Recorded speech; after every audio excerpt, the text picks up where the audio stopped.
News.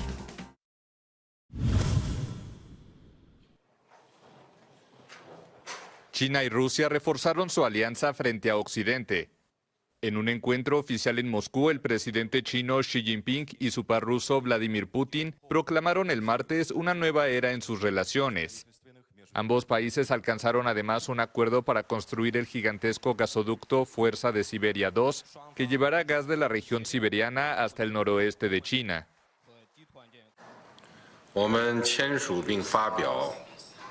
Firmamos una declaración conjunta para profundizar nuestra alianza integral y compromiso estratégico mientras entramos en una nueva era, y una declaración conjunta sobre el plan de desarrollo de áreas clave en la cooperación económica sino-rusa hasta 2030. Tras la cumbre, Putin expresó su apoyo prudente a las propuestas chinas para encontrar una solución negociada al conflicto en Ucrania, que comenzó hace poco más de un año con la entrada de tropas rusas en ese país. Pero dijo que Ucrania y sus aliados occidentales no han respondido a las eventuales propuestas. Creemos que muchas de las disposiciones del plan de paz presentado por China son consistentes con los planteos rusos y pueden tomarse como base para un acuerdo pacífico cuando en Occidente y en Kiev estén listos para ello. Sin embargo, hasta ahora no hemos visto tal disposición de su parte.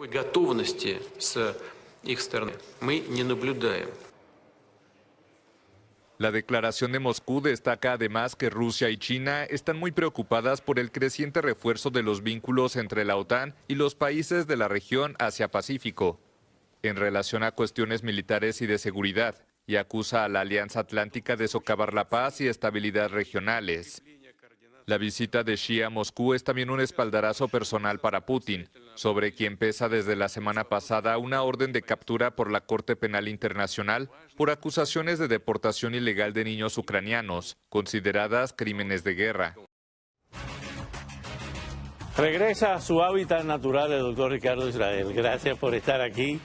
Abogado y profesor, gracias, y abogado y profesor de Relaciones Internacionales.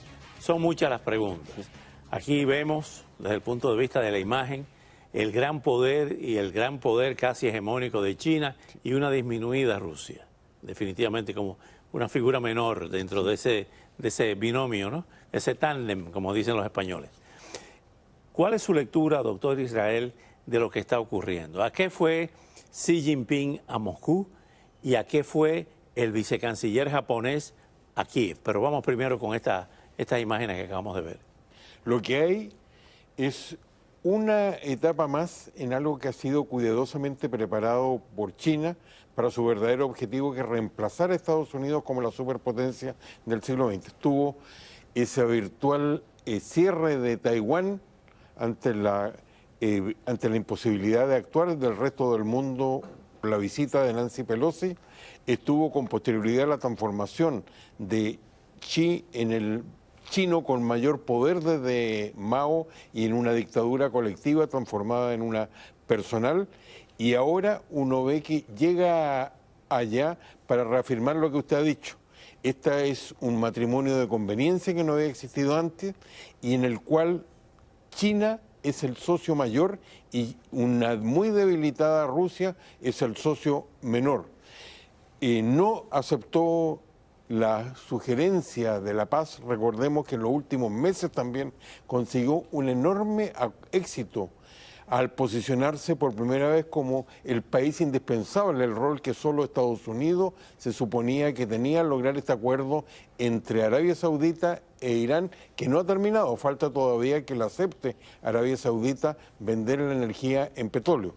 Pero llega ahí en un momento en el cual también Asia reaparece y eso explica también la presencia de alguien que era normalmente muy prudente, como todos los primeros ministros de Japón, que llega a visitar a Ucrania porque hay temas limítrofes no resueltos desde hace muchas décadas y con toda seguridad al término de la Segunda Guerra Mundial entre Japón y China y entre Japón y Rusia y también Estados Unidos y además Taiwán. Marca la reincorporación de Japón y de Alemania en Europa como los derrotados de la Segunda Guerra Mundial que se están armando por primera vez desde entonces. Hay algo preocupante. Hubo declaraciones de hoy de Lukashenko, el bielorruso, y hubo declaraciones de oficiales que no se revelaron las identidades del Kremlin, que dicen que estamos ante un riesgo del uso de armas nucleares más alto en las últimas décadas. Dejan abierta la posibilidad del uso de armas tácticas Sí.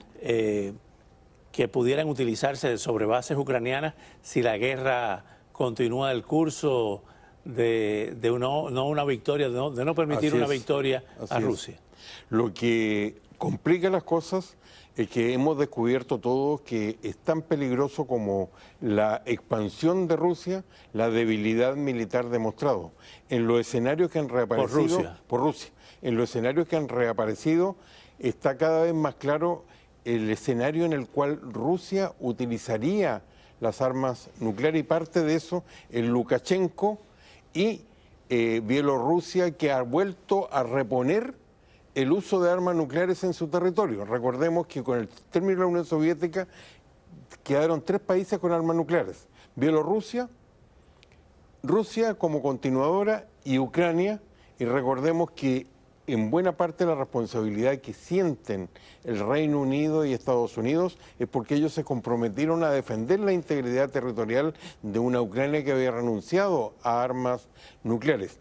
En ese contexto hay que situar todo lo que está ocurriendo, y Rusia ha dicho claramente que, recobrando la doctrina soviética, en caso de sentir que peligra la continuidad territorial del país, no van a dudar en usar armas nucleares. Peligroso.